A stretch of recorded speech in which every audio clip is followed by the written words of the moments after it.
All right, here are 5 roller coasters at Disneyland Paris that we do not have in the US. And first up is the Indiana Jones coaster, which takes you on a mining train through a lost temple. This is not for the faint of heart, I'd say. It really shakes you around. I definitely felt pretty whacked out after this. Next up, we have Avengers Assemble Flight Force. This is a launched coaster that replaced Rock and Roller Coaster, so it's very similar, but I think the theming is better and it's overall more fun. Definitely has Space Mountain vibes. But speaking of Space Mountain, their version is called Hyperspace Mountain.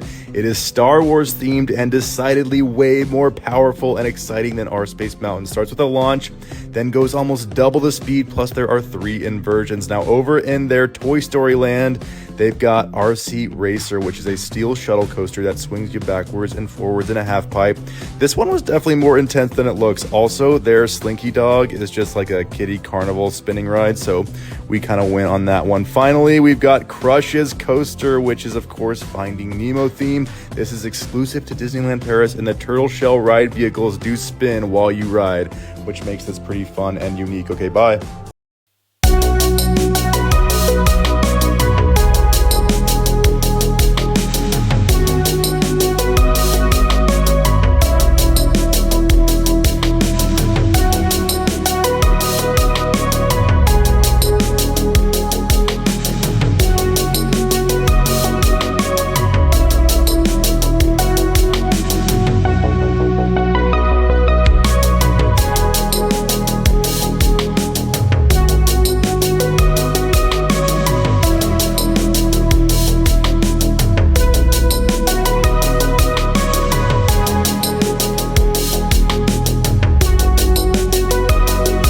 At the Disneyland Hotel in Disneyland Paris, you will find the Royal Banquet character meal. This restaurant overlooks the entrance to Disneyland Park.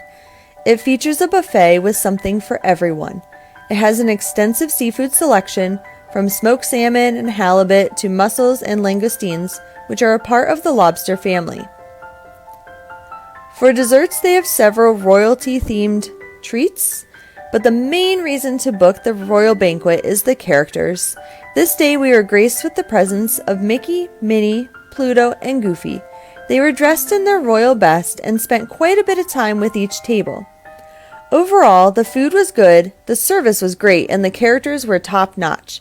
We did not feel rushed, as we had the earliest reservation, it was not very busy. While this restaurant does cost €100 per person, it is definitely worth it for the food and the unique character outfits. This is everything we ate in Disneyland Paris. This park is not known for its food, and it shows. However, we started the day with these poffertjes, or mini Dutch pancakes that were covered in Nutella, as well as these beef bitterballen, and honestly, these were the 2 best things we ate all day. Especially when you add a little bit of mustard to these, it was the perfect bite, even though it was kind of weird to have it for breakfast. Then we got this ham and cheese toasty. It was pretty darn good. They did not skip out on the cheese, and we also got this chocolate-filled donut that we thought would suck, but it was pretty decent. It reminded us of Krispy Kreme. We also tried both a Nutella crepe and a Belgian waffle. The Nutella crepe was fine, it was nothing special, and the Belgian waffle was sadly pretty dry. I'm gonna be real, it pretty much goes downhill from here. This cup of dried cured sausage tasted like raw and greasy. It was very bad, and these cheesy potato situation, it tasted like the container they were cooked in, but they were at least edible. Yeah, we definitely missed Anaheim. We are spoiled in California.